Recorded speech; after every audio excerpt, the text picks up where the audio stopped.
दूध और माला देने के बाद मैं आ गई हूँ पुल की दूसरी तरफ। और आज बद्रीनाथ में सच में काफ़ी भीड़ है, बहुत सारे लोग जो बहुत सारे श्रद्धालु हैं वो भगवान बद्री विशाल जी के दर्शन करने के लिए बद्रीनाथ में आए हैं। और तुलसी बहुत दूर दूर जंगलों में मिलती है, ऐसा नहीं कि तुलसी का बगीचा हो कर लिया, तो यहाँ ऐसा नहीं होता है। यहाँ तुलसी लेने के लिए जंगल में जाना पड़ता है। एक तुलसी यहाँ पे होगी तो एक तुलसी दूसरी जगह। वैकुंठ केशव जनार्दन चक्रपाणे भक्तार्तिनाशन हरे मधुकैट भारे भूयात् बदर्यधिपते तव सुप्रभातम लक्ष्मी प्रसन्न वदना जगदाद्य शक्ति कृत्वांगरागललितं सुमनोज्ज वैसा सस्तौति शब्द मधुरैर्मुर्मर्दनं त्वां भूयात् बदर्यधिपते। हेलो जी, जय बद्री विशाल, सत श्री अकाल, नमस्ते, प्रणाम आप सभी को। मैं अवंतिका आप सभी का स्वागत करती हूँ देवभूमि उत्तराखंड के 4 धामों में से एक बद्रीनाथ धाम से। और आज के ब्लॉग की शुरुआत हो रही है सुबह के 7:30 बजे से। मैं तैयार होकर दुकान जाने लग गई हूँ। और कल रात को फिर से यहाँ बहुत बारिश हुई थी, तो बारिश के बाद का मौसम बड़ा प्यारा सा लगता है, क्योंकि मिट्टी भी हल्की सी गीली गीली हो जाती है। फिर चारों तरफ जो हरा भरा नज़ारा रहता है वो देखने को मिलता है। तो बारिश के बाद का मौसम बड़ा प्यारा सा लगता है, क्योंकि चारों तरफ हरियाली देखने को मिलती है। और कल तो ऋषिगंगा का पानी मतलब पूरे नदी में इतनी मिट्टी ही मिट्टी आ रही थी, लेकिन आज फिर से साफ पानी आने लग गया है और सुंदर सा दृश्य देखने को मिल रहा है, क्योंकि बारिश के बाद इतनी प्यारी हरियाली छा जाती है चारों तरफ। आजकल लगातार रात को बारिश हो रही है, उसके बाद मतलब नज़ारा इतना प्यारा सा आ रहा है। और नाश्ता करने के बाद मैं फिर से जाने लग गई हूँ दुकान में। और दुकान में जाने से पहले रोज़ाना की तरह पहले मंदिर जाऊँगी, फिर मंदिर में माला और दूध दूँगी, उसके बाद जाऊँगी दुकान में।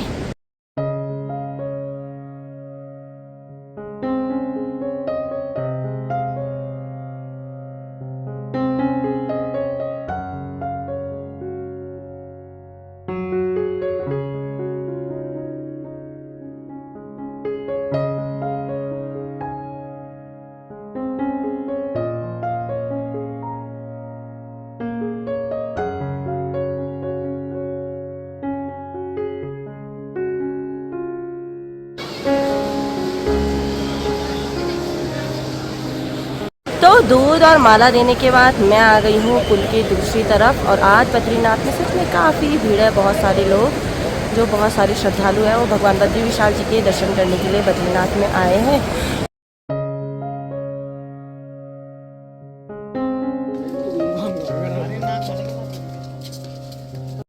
तो मैं पहुँच चुकी हूँ घर पे। और आजकल घर पे खाने में बस मैं खिचड़ी ही खा रही हूँ, क्योंकि तबीयत ठीक है नहीं उतनी। और यहाँ पे हमारी दोनों प्यारी बच्चियाँ। तो खाना खाने के बाद मैं आ गई हूँ अपनी फेवरेट जगह पे। यहाँ पे मुझे मतलब बहुत अच्छा सा लगता है, क्योंकि धूप भी बहुत तेज़ पड़ती है और ठंडी ठंडी सी हवाएं भी चलती है।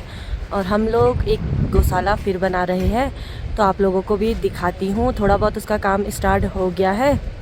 और वैसे तो अभी प्यारी सी धूप लगी हुई है, लेकिन नीलकंठ पर्वत की तरफ से फिर से मौसम हो गया है ख़राब। काले घने बादल आ गए हैं एकदम गुमसुम से, ऐसा लग रहा है कि अभी बारिश स्टार्ट हो जाएगी। तो यहाँ पे थोड़ा बहुत काम स्टार्ट हो गया है, और मुझे इतना आइडिया है नहीं, तो पापा देख रहे हैं और मैं चलती हूँ दुकान।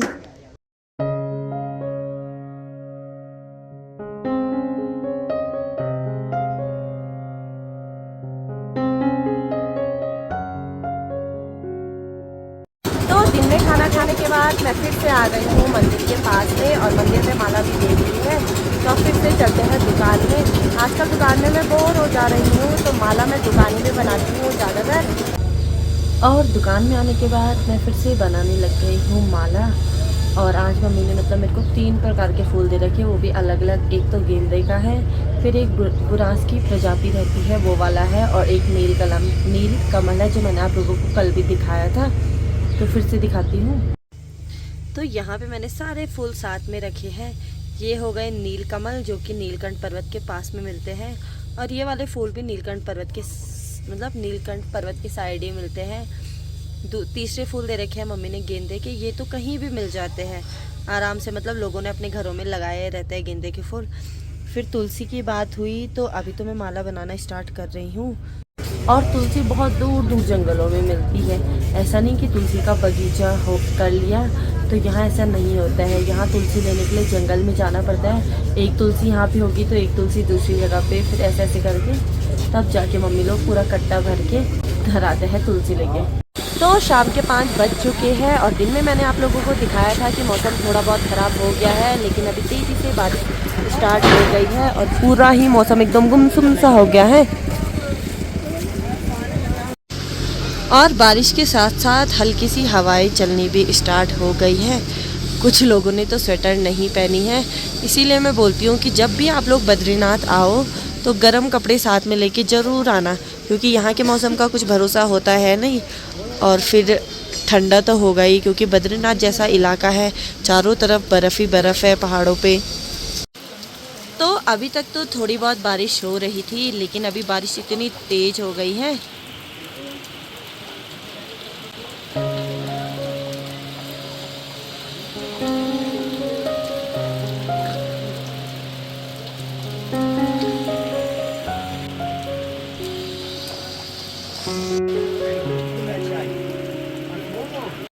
तो अभी बद्रीनाथ में इतनी तेज़ बारिश स्टार्ट हो गई है। अभी हमारा चाय पीने का टाइम है, तो बस मैं यहाँ पे यहीं पे तक गई थी बगल वाली दुकान में, लेकिन मैं पूरा भीग गई। तो अभी मैं दुकान में ऐसे ही बैठी थी, तो अंकल जी मुझे मतलब बहुत कुछ बताते हैं, बहुत नॉलेज की बातें बताते हैं। तो पहले अंकल जी से सुनते हैं और उसके बाद अंकल जी क्या बताते हैं। अंकल जय बद्री विशाल, मैं प्रभात रतोड़ी। मैं आज आपका परिचय एक ऐसे तीर्थ पुरोहित समाज के व्यक्ति से करवाना चाहता हूँ जिनके पिताजी 7 भाषाओं के ज्ञाता थे। 7 भाषा है ना, 14 भाषाओं के, माफ़ कीजिएगा, 14 भाषाओं के ज्ञाता थे। कंठस्थ उनको वेद याद थे। और यहाँ पर जो सुबह लेके जो प्रातःकालीन सुप्रभात जो श्लोक जो सुनाई देते हैं आपको लाउड स्पीकर से भगवान की स्तुति के लिए, है ना, वो उन्होंने ही बनाया था, उनकी रचना है वो। तो डॉक्टर विनोद पंडित जी जो उनके सबसे छोटे सुपुत्र हैं, उनके मुखार बिंद से आप कुछ श्लोक उसके सुन लीजिए। तो सबसे पहले तो अंकल जी को नमस्ते, और अब अंकल जी से सुनते हैं श्लोक। धन्यवाद आपका। मैं विनोद पंडित, पुत्र स्वर्गीय पंडित मुरलीधर शास्त्री, जो कि यहाँ बैजनाथ धाम के तीर्थ हुए रहे थे, उनके द्वारा श्री बैजनाथ सुप्रभातम की रचना की गई थी। पंडित मुरलीधर शास्त्रिणा विरचितम श्री बैजनाथ सुप्रभातम, उसकी कुछ पंक्तियाँ मैं आपको सुनाऊंगा, कुछ पद्य। लक्ष्मी विलास नरसिंह गुणाकरेश वैकुंठकेशव जनार्दन चक्रपाणे भक्तार्तिनाशन हरे मधुकैट भारे भूयात् बदर्यधिपते तव सुप्रभातम। लक्ष्मी प्रसन्नवदना जगदाद्य शक्ति कृत्वांगरागललितं सुमनोज्य वैसा सस्तौति शब्द मधुरैर्मुर्मर्दनं त्वां भूयात् बदर्यधिपते तव सुप्रभातम। ब्रह्मा महेश गुरुकाव्य सरस्वती च संप्राप्य तुंग हिमशृंगमये प्रदेशे संसेवयन्ति पदाम्बुजयुगवन्ते भूयात् बदर्यधिपते तव सुप्रभातम। सूर्योदयो ग्रहणानभस्थले च दत्ताधिकारगणैः सहिता सुनम्रः मंदार चंपकरः बहु पुष्पक्ता द्रष्टुं बदर्यधिपते तव सुप्रभातम।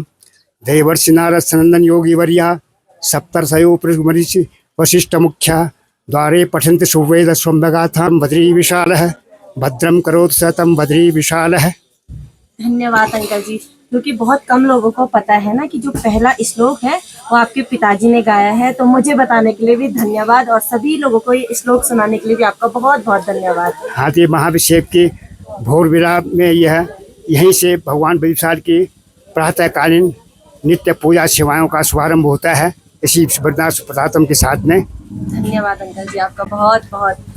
तो अभी हम लोगों ने बुड्ढा जी से बात करी, और सच में मुझे भी ये नहीं पता था कि जब सुबह के टाइम पे मंदिर खुलता है और सुबह में जो मतलब श्लोक लगता है वो बुड्ढा जी के पिताजी द्वारा लिखित है। तो आज बुड्ढा जी ने हमें ये भी बताया, तो अच्छा लगता है जब कोई बड़े बुजुर्ग मतलब हमसे अपनी बातें शेयर करते हैं। मुझे तो सच में बहुत अच्छा लगता है। और थोड़ी देर तक अभी इतनी मतलब बहुत ही तेज़ बारिश हो रही थी, लेकिन अभी फिर से मौसम हो गया है ठीक। और सभी लोग मतलब फिर से मार्केट में चहल पहल स्टार्ट हो गई है। अभी तक जब बारिश हो रही थी मतलब पूरा मार्केट एकदम से खाली हो गया था, लेकिन जैसे ही बारिश रुकी तो फिर से चहल पहल शुरू हो गई है। तो अभी के टाइम पे मैं दुकान में बस ऐसे ही बैठ रखी थी, कस्टमर थोड़ा कम है तो मैं अपने लिए जैकेट वगैरह देखने के लिए आई थी, लेकिन पता नहीं मुझे कुछ पसंद ही नहीं आ रहा है। और वैसे शॉप बहुत सारी है इधर जहाँ मतलब गर्म जैकेट वगैरह सभी कुछ मिल जाएंगे आराम से। तो यहाँ पे मेरा भाई भी आ गया है, अमन। तो कैसे हो? हेलो। तो ये मुझे कुछ खिलाएगा भी, खिलाएगा। और पता नहीं क्यों इतना शर्माता है, जब भी मिलता है अपना चेहरा कवर कर लेता है। वैसे तो दिखने का भी सुंदर है, पर हो सकता है कि कुछ होगा ना, लड़कों का अपना अपना रहता है। ऐसा कुछ भी नहीं है। मैंने इसे कॉल करा था क्योंकि मुझे थोड़ा माड़ा जाना था काम से, लेकिन इसने उस टाइम पे मेरा फोन नहीं उठाया। क्यों नहीं उठाया? क्यों नहीं उठाया? मैं मंदिर में बिजी था उस हाँ, और अभी फिर दुकान पे आ गया है, तो अब घुमाएगा मेरे को। तो हम लोग घूमने जा रहे हैं। आप जा रहे हैं? हाँ, यहाँ से उधर से इधर से। हाँ चले फिर। तो यहाँ पे अमन भी जाने लग गया है दुकान। तो बाय अमन।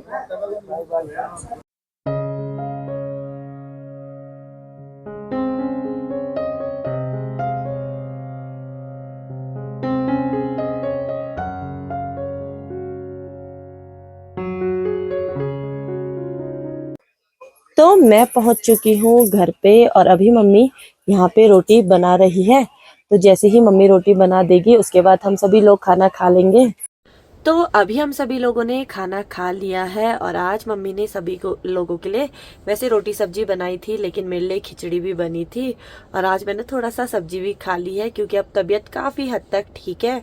और आजकल वायरल बुखार मतलब सभी को चल रहे थे, तो मैं तो बैठी रहती हूँ दिन भर दुकान में, तो मुझे भी बुखार आ गई थी। ये तो नॉर्मली है खैर बद्रीनाथ में, क्योंकि स्टार्ट के टाइम पे बद्रीनाथ में एक ना एक बार तबीयत खराब होती है, क्योंकि ठंडा इलाका है तो यहाँ की हवा भी एकदम लग जाती है। चाहे दिन में धूप भी होगी तो स्वेटर आप लोग मतलब जब भी बद्रीनाथ भगवान जी के दर्शन करने के लिए आओ तो धूप भी है तो स्वेटर पहन के रखना, नहीं तो मतलब हवा लग जाती है, फिर तबीयत खराब होना तो नॉर्मली है।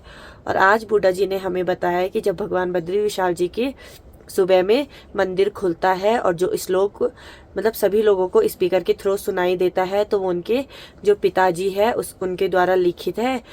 तो और भी कई जानकारी है जो अभी मुझे भी पता नहीं होगी, हो सकता है और आप लोगों को भी। तो मतलब कोशिश करूंगी कि अपने ब्लॉग के थ्रू आप सभी लोगों को यहाँ की हर एक सही जानकारी देने की कोशिश करूंगी। और अब मैं आपसे मिलती हूँ एक नए ब्लॉग में, तब तक के लिए जय बद्री विशाल, जय श्री राम, बाय।